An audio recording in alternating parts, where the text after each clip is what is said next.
झरिया के भोरा 4 नंबर के भगत सिंह के पास रहने वाले विस्थापितों के द्वारा क्वार्टर को लेकर हो रहे राजनीतिक और क्वार्टर इंचार्ज रामचंद्र पासवान पर पैसा लेकर क्वार्टर देने का लगा रहे गंभीर आरोपों को क्वार्टर लेने वाले विस्थापित रियायत संजय रवानी ने निर्धारण बताते हुए उसी क्वार्टर में अपने पूरे टीम के साथ मिलकर एक प्रेस वार्ता आयोजन कर क्वार्टर लेने की प्रक्रिया को कानूनी बताते हुए क्वार्टर इंचार्ज रामचंद्र पासवान पर लग रहे सभी आरोपों को गलत बताया है।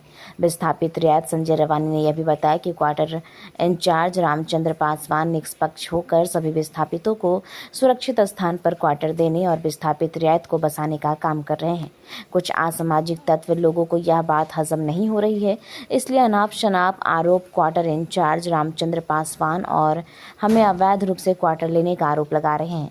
मेरे पास बीसीसीएल कंपनी द्वारा क्वार्टर में रहने दस्तावेज हैं और झरिया विधायक रागिनी सिंह के द्वारा भोरा बीसीसीएल महाप्रबंधक को मुझे क्वार्टर देने का भी दस्तावेज है।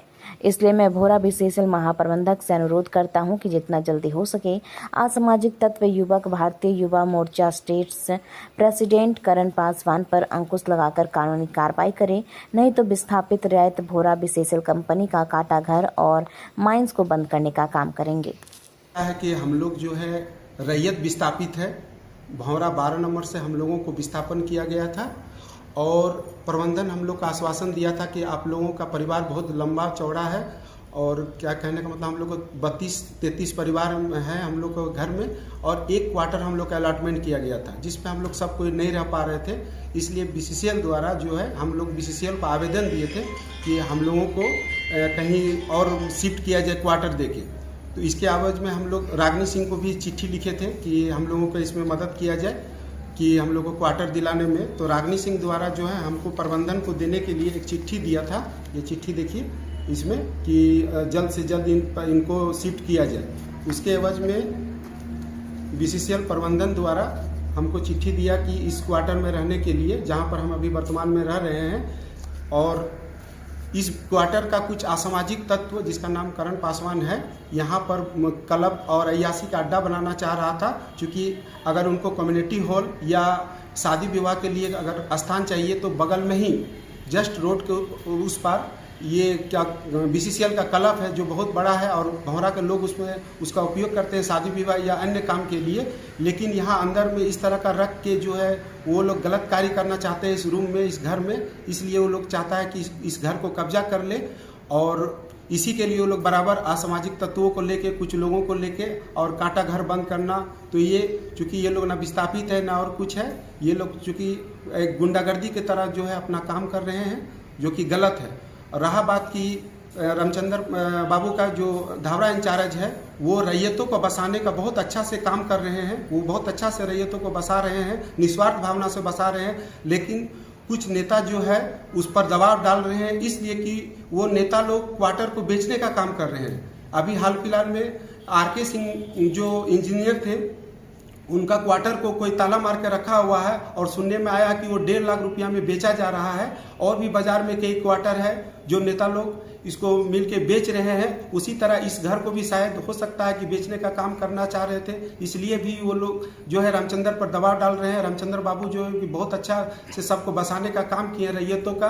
अभी हाल में ही संटू महतो जो डेट किए उनका परिवार को, हीरालाल महतो को, वो लोग जो विस्थापित रैयत है उन लोगों को बसाने का काम किए हैं। वो बहुत अच्छे से निस्वार्थ भावना से वो अपना स्वार्थ ये से अपना पहल से वो सबको मैनेज करके बसाने का काम करते हैं। बहुत अच्छा से सबको बसाने का काम कर रहे हैं। धोड़ा बाबू जो है उन पर लगाया गया आरोप कि वो पैसा लेके क्वार्टर दिए, बिल्कुल निराधार और ये है।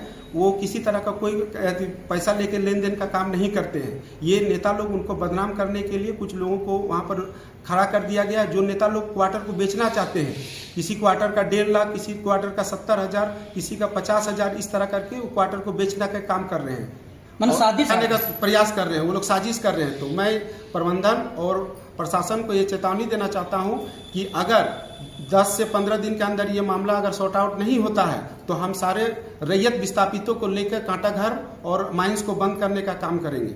क्या नाम है? मेरा नाम संजय रवानी है, भाजपा युवा मंडल का अध्यक्ष हूँ। मेमोरियल दिल्ली इंटरनेशनल स्कूल के बारे में और लोग बात क्यों नहीं कर रहे हैं? अब टाइम है ये जानने का कि हम कैसे सपनों को शेप कर रहे हैं और एम्पावर्ड फ्यूचर्स बना रहे हैं। एक ब्राइटर फ्यूचर की नींव आज से रखी जाती है। Rahul memorial Delhi international school में हम सिर्फ एजुकेशन नहीं देते, हम सपनों को शेप करते हैं। इमेजिन करो हमारे स्मार्ट क्लासरूम्स में कदम रखना, जहां टेक्नोलॉजी मिलती है क्यूरियोसिटी से और हर लेसन एक एडवेंचर होता है। खुद को देखो हमारी मॉडर्न लाइब्रेरी में, जो ज्ञान का खजाना है जिसे डिस्कवर किया जाना बाकी है। हमारे प्लेग्राउंड सिर्फ खेलने के लिए नहीं है, वो ऐसे एरिनास हैं जहां टीम वर्क और रेजिलियंस बनते हैं। और हमारी क्रिएटिव एक्टिविटीज वो ऐसी जगहें हैं जहां इमेजिनेशन खुलकर दौड़ती है और हर स्टूडेंट को अपनी यूनिक स्पार्क मिलती है। हम मानते हैं कि हर बच्चा स्पेशल होता है। यहाँ आपको ग्रो करने, शाइन करने और ऊंची उड़ान भरने का प्लेटफॉर्म मिलता है। हमारे लिए एजुकेशन सिर्फ टेक्स्ट बुक्स और एग्जाम्स के बारे में नहीं है, ये एक एम्पावर्ड फ्यूचर बनाने के बारे में है। हम होलिस्टिक डेवलपमेंट पर फोकस करते हैं ताकि आप कॉन्फिडेंस और स्किल के साथ दुनिया का सामना करने के लिए तैयार हो।